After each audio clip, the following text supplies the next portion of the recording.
Dans cette vidéo, nous allons nous intéresser aux variations de la fonction inverse. Je vous rappelle que la courbe représentative de la fonction inverse que nous avons vue plus tôt dans l'année est une hyperbole. Et donc nous voyons tout de suite que notre fonction inverse va être décroissante de moins l'infini jusqu'à 0. Ensuite, elle sera également décroissante de 0 jusqu'à plus l'infini. Évidemment, je vous rappelle que la valeur 0 est une valeur interdite pour la fonction inverse, puisque nous n'avons pas le droit de calculer 1 divisé par 0. Donc, la fonction inverse est décroissante sur l'intervalle moins l'infini 0 et décroissante également sur l'intervalle 0 plus l'infini. Nous pouvons évidemment consigner ces résultats dans le tableau de variation de notre fonction inverse, donc f de x égale 1 sur x. Donc, je vous rappelle que 0 est une valeur interdite, donc nous mettons bien la double barre, et nous avons donc une fonction qui est décroissante sur moins l'infini 0 et décroissante sur 0 plus l'infini. Ce tableau de variation, bien entendu, est à connaître par cœur.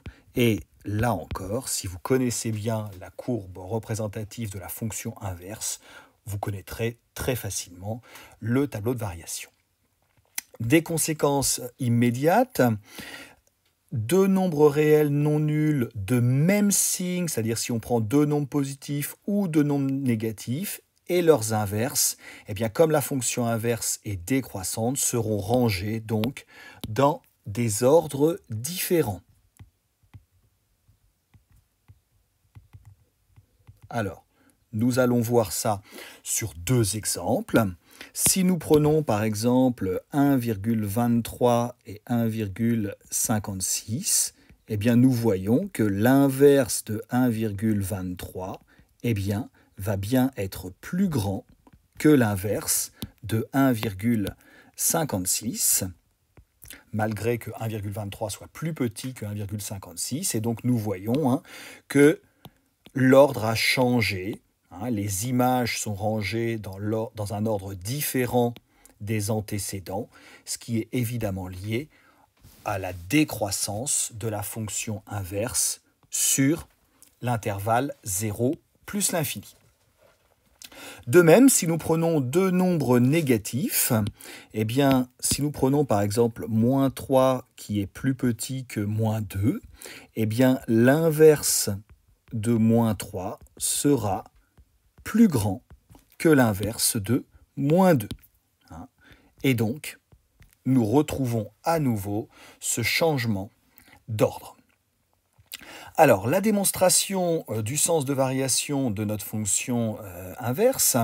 Alors, comme d'habitude, on va prendre deux nombres u plus petits que v et on va s'intéresser à f de u moins f de v pour savoir quel est le plus grand des deux. Et donc, nous allons étudier le signe de f de u moins f de v. Et donc, f de u moins f de v est égal à 1 sur u moins 1 sur v. Et si nous mettons au même dénominateur, donc nous allons multiplier la première fraction, le numérateur et le dénominateur par v. Donc nous allons obtenir 1 fois v sur u fois v. Et la deuxième par numérateur et dénominateur par u. Donc 1 fois u et u fois v au dénominateur, ce qui nous donne donc bien v moins u sur u fois v. Alors allons-y, prenons deux nombres positifs, donc on s'intéresse à l'intervalle 0 plus l'infini. Je vous rappelle que u et v sont différents de 0. Donc, comme u est plus petit que v, v moins u va forcément donner un nombre positif. Et u fois v, le produit de deux nombres positifs est positif. Et donc le quotient de deux nombres positifs est positif. Et donc si f de u moins f de v est positif, ça signifie donc que f de u est plus grand que f de v. Et là, vous voyez que on avait pris u plus petit que v et f de u est plus grand que f de v.